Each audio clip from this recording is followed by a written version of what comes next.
Ken, congratulations on your 40-year anniversary. I have known you for 37 of those years and have worked with you for close to 24 years.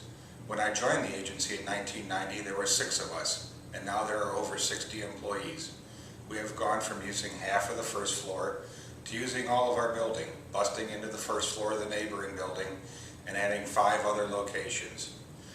You, your brother Casey, and I talked for about 1 year before we all agreed that me moving back from Georgia to Toledo and joining the agency made sense.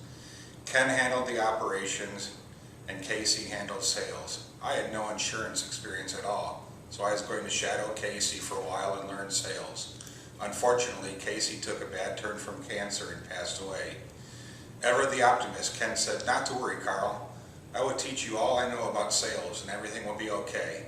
Well, 24 years later, with Ken taking that virgin lump of clay, coaching and encouraging, educating and molding me into that super agent, what am I doing now? You guessed it. I'm doing more operations than sales work. But Ken is a true friend. When I moved to Georgia 10 months before marrying Vicki, he drove down with Vicki and I to help me move in and then chaperone Vicki back to Toledo on our first flight ever. We went on some memorable cruises in our younger days and met some wonderful people.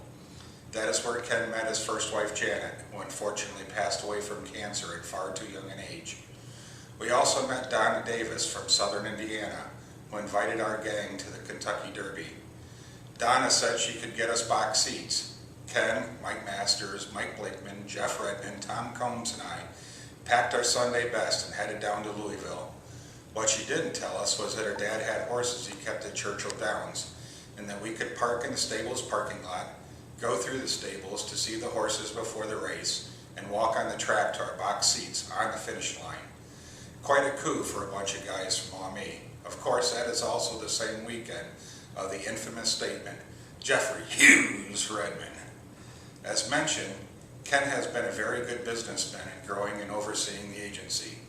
But not all business decisions have worked out as well. Remember Cade Stock? I had a colleague at Teledyne give me a tip about a friend's business called Cade Industries. I bought in at 75 cents and within a month it was at $2. I told Ken about it, he bought in. The next week the owner went down in a private plane crash and died. The next day the stock was down to 50 cents and never recovered. Then, of course, there was the infamous Bavarian Brewery that Ken invested in with Gary Mark.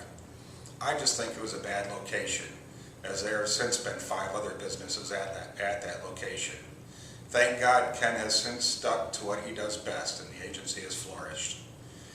Ken was a fearless adventurer also. It might have started from his brothers and sisters dropping him down the home clothes chute.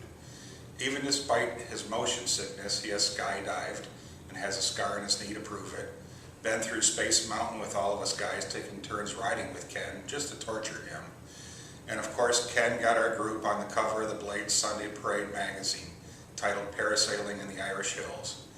It took us a while to figure out the skill and equipment necessary to do this, and Neil Armstrong would never have landed on the moon if not for those first test monkeys that were used to perfect the space exploration. Well, Ken was our test monkey.